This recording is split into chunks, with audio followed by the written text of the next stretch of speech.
Hi, we're talking about Your Money Matters on NDTV Profit, and my name is Alex Matthew.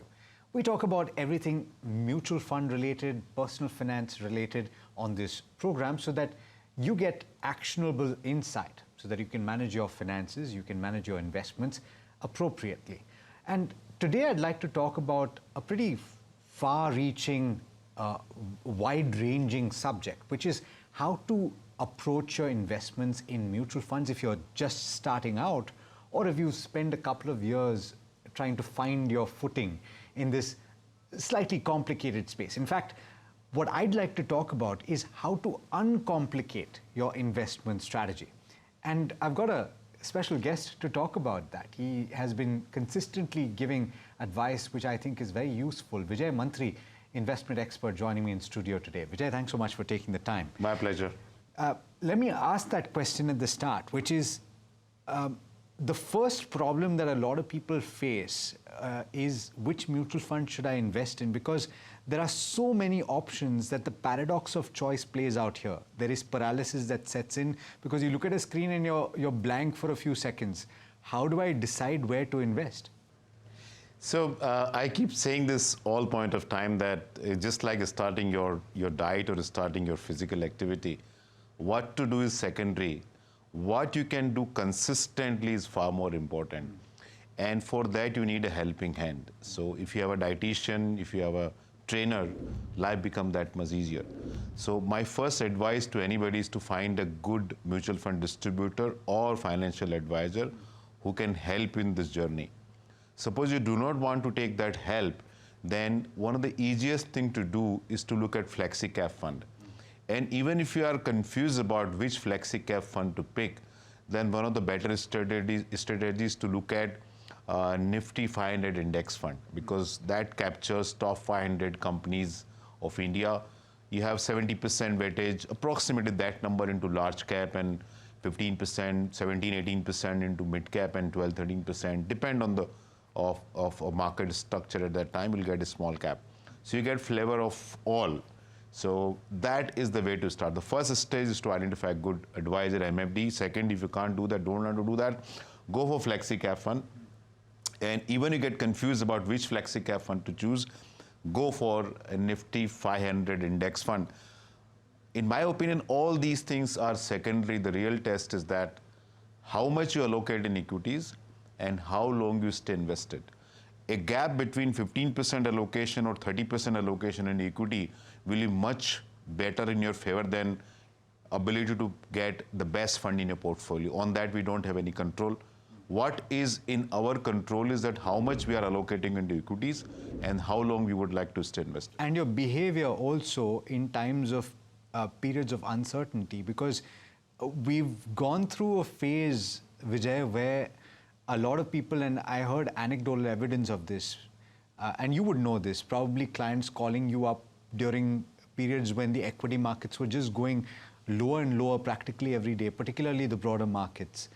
Of course, that picture has dramatically shifted over the course of the last 2 months.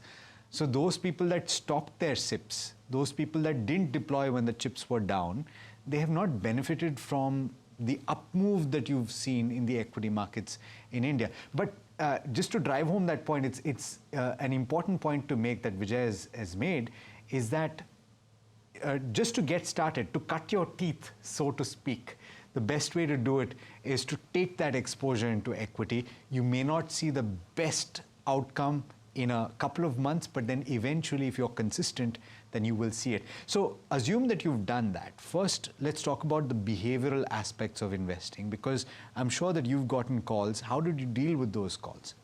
So luckily for us, we have been a little counterintuitive in the sense that if a fund does very well, or if a sector does very well, or any market factor indices does very well, we generally don't advise our client to put money there. So in September 2024, and even before that, we were very clear that we'll not recommend a small and mid cap fund. And investor was like crazy. And I remember in your show, we discussed that if somebody have a 10 years view, then why not a small cap? And I told at that time, I will see their conviction when the small cap goes through correction.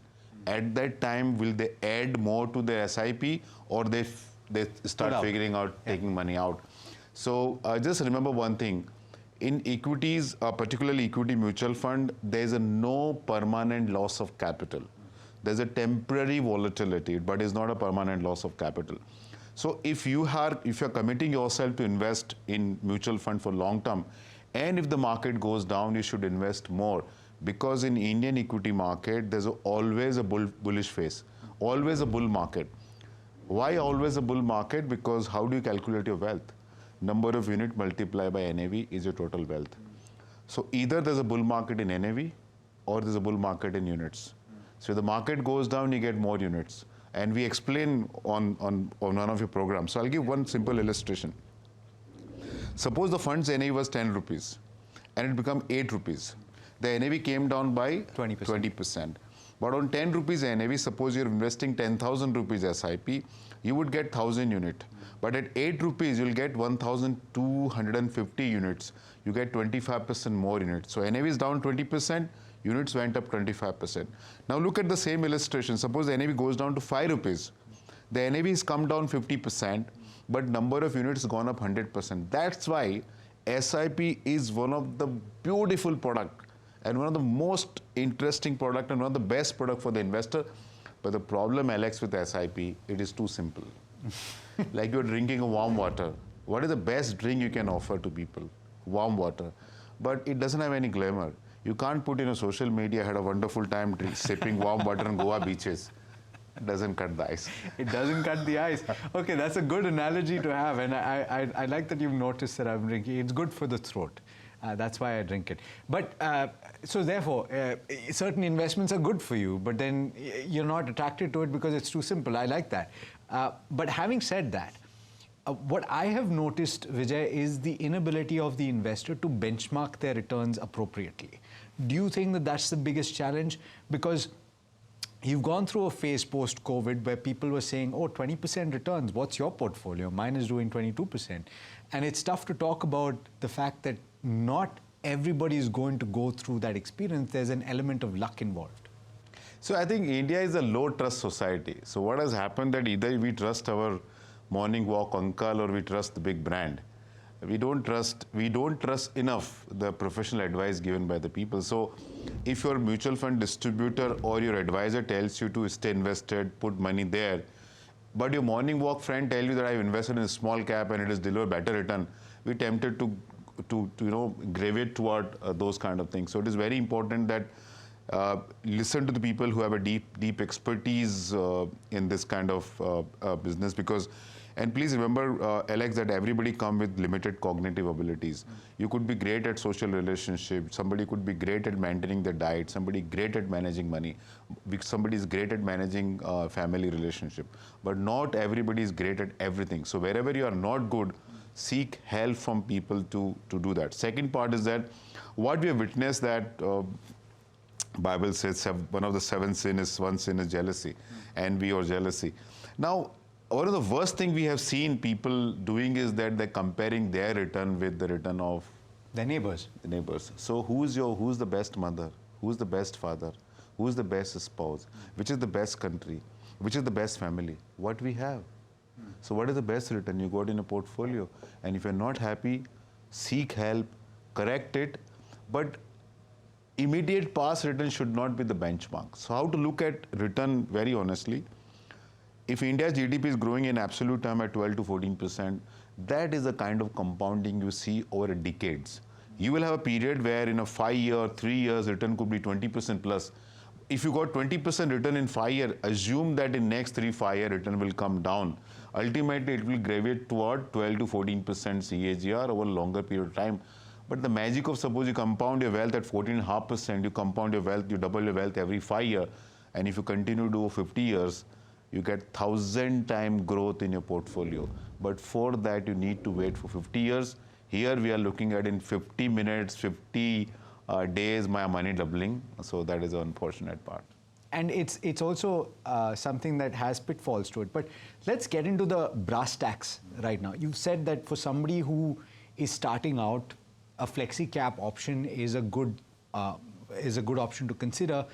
So the reason I want to ask you this is because you've never been shy of suggesting that thematic and sectoral is or thematic in particular, you say thematic is something that you can look at for alpha generation. Diversified is what you say you should start with, but then you, just like you graduate and you study more and you learn more, in order to generate that extra alpha, if you understand what you're investing in, thematic is something to do? Absolutely, but that you need help, because thematic, sectoral, your timing has to be, exit and entry has to be very good. One of the best time to invest in sectoral fund is when returns are negative, past returns are negative. But invariably, people invest when the past returns are very good. That is absolutely wrong, where like we have seen in defense, PSUs, railways, and infra, we have seen in recent past. One of the best way to participate when the returns are negative. But thematic is a very different story. For instance, look at BFSI. Last time when we spoke about BFSI. Now, in BFSI, earlier it used to be just banks. Now you have public sector bank, private sector bank, you have fintech bank, you have gold finance, you have NBFC. And within NBFC, you have housing finance company, gold finance company, personal loan company. Then you have the entire capital market. You have stock exchanges, RTA, custodian, asset management company, wealth management company, distribution company, rating agency. And then you whole insurance basket in that. So you have health insurance, life insurance, general insurance. So what happened where the money is flowing? Suppose people are not participating in equity market, they keep keeping their money in bank deposit. That is also part of your portfolio. So the kind of bouquet of investment ideas you get. So Nifty 50, Nifty 50 or 50 stock, Nifty 100 have 100 stock, BFSI have more than 100 stock. Similarly, look at consumption. Now, consumption is just not FMCG.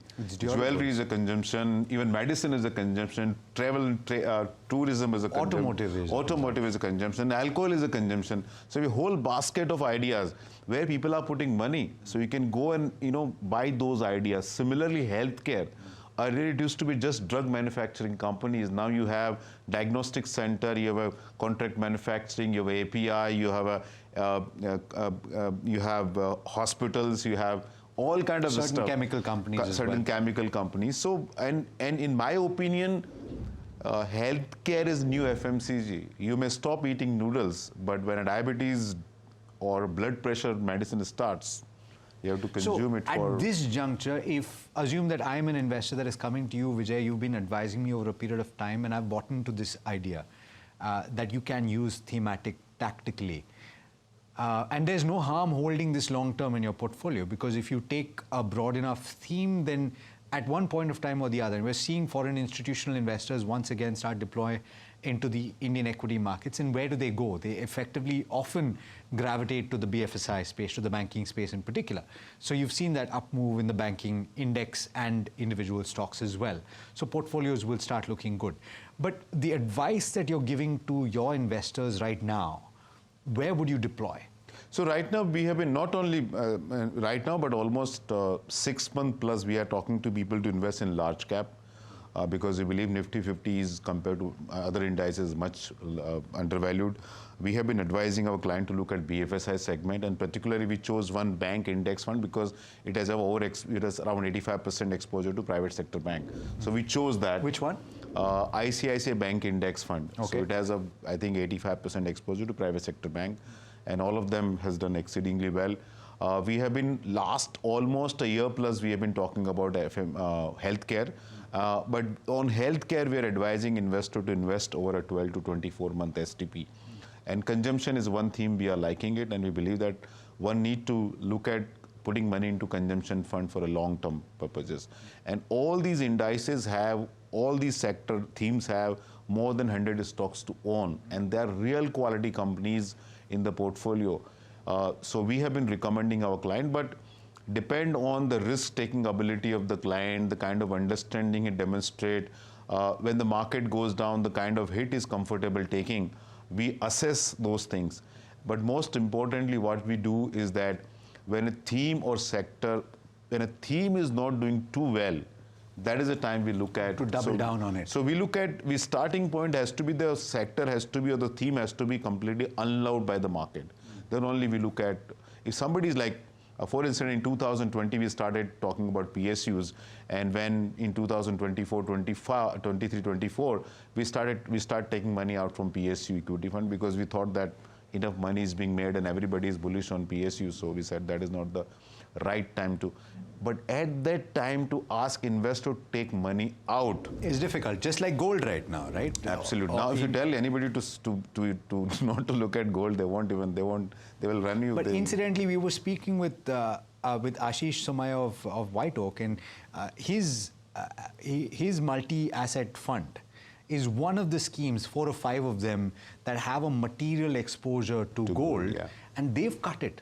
They've cut it from 25% to about 13% is what he was telling me. Yes, so it is not only the question of your view on the gold, but you also look at which asset category is more attractive. So from these level, even the gold may go up, nobody knows. Sure. But the point is that where do you see more value? Maybe 2 years back you saw more value in the gold, today you're seeing more value perhaps in Nifty 50 or some other ideas. Right. So that's the way. So we began this conversation talking about diversified funds, and recently, by the way, Parag Parikh has hit 1 lakh crore. Congratulations to them. And it's an amazing story. Absolutely. And I speak to so many people that are invested in this, and this is one scheme that often gets talked about, not really speaking about this one scheme, but when you talk about these diversified schemes that have reached this scale and size, one of the criticisms that, okay, to be fair, some of these have actually been able to counter that criticism, but let me spell this out anyway.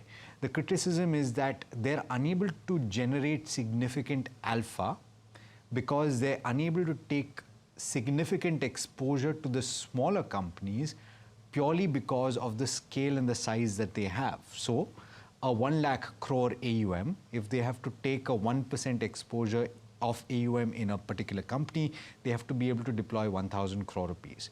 And so therefore, from that perspective, how do they do that?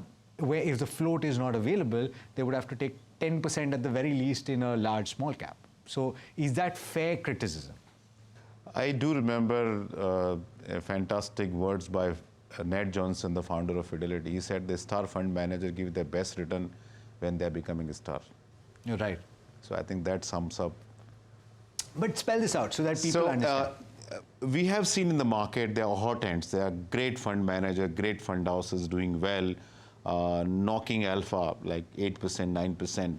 But when the size increases, I think there's more awareness toward risk. There's more awareness about liquidity. So as you rightly pointed out, at 1 lakh crore fund, even you have to take 1% exposure, it is 1,000 crore. Yeah. And if you end up doing that, perhaps you end up buying 5-6% of that small cap stock. It is just not the question of your owning 5-6%, but the question is of liquidity. Yes. Because your liability side is completely open because the client can take money out any day. So we have seen that there are some guys who's able to do a good job even after the size, but very honestly, the odds of continue to generate same kind of alpha with higher AUM history is not in their side, and we have seen the same phenomena in PMSs as well. Okay. So we have seen PMSs with lesser AUM generating super return, and because of that, the money comes in. When the money comes in, the same kind of performance is not repeated. And one of the most important thing, Alex, you need to keep in mind that funds returns and investors return are two different things. Why don't you explain that? So what happened, I have done a study with a fund house where I was working in 2006-07. I looked at data. So I looked at 10-year return. 10-year CAGR of that fund was 20%. And the investors' return in same fund was 12%. And the reason is that when the fund was small, they had huge investment outperformances. And because of that, they continued to get lots of money. They got money, lots of money. Most of the money come at the peak of the market. So they got lots of money at the peak of the market. No fault of them because they had outstanding performance. And then the market fell. So what has happened on 1,000 crore, 2,000 crore, 3,000 crore asset, they have outstanding performance. And suddenly in a year, they got, say, 10,000 crore. And then the market fell 50%. And so therefore, those people that got in at the peak have not had the benefit of So that. Axis Mutual Fund did a wonderful study of comparing return of investor and return of the investor in the same scheme and return of the scheme, and there was a huge difference in both. And this is being done by many companies internationally as well. So one of the best thing to get your return closer to the scheme is to stay invested for the long term. Okay. And consistency, therefore, is key. The reason we speak about Warren Buffett in such a glowing manner is that the gentleman is 90 plus, and he has had that experience and the gumption to hold on to certain ideas. Of course, he's made his mistakes along the way. Nobody's perfect. But purely by dint of living as long as he has and holding as much as he has, he's made money. Sometimes it's that simple. No, actually, it is quite a perception battle, because I don't think his holding period is as long as has been predicted. No? Yeah. There's enough material available on social media where you could look at the churn of the portfolio, and according to his own admission, he made most of the money in 12 to 15 stocks. But isn't that often the case for fund managers? They get that kicker from... So it's a very different thing when you compare fund manager with Warren Buffett. Of course, yeah. Because Warren Buffett doesn't run open-ended scheme. Right. His AUM is fixed. Yeah. Okay. He doesn't get inflow, Yeah. he doesn't get outflow. Yeah. It plays a very big role, and he's on so the business. need to invest is not there. Need to invest is not there, and if anybody want to sell Warren Buffett shares, Berkshire Hathaway share, it doesn't impact the AUM of the organization. So even he underperform for 3, 4, 5, 10 years, he's not bothered. Let that be a open-ended fund manager. Give him the liberty for underperformance 5 years. The money will go away. Yeah.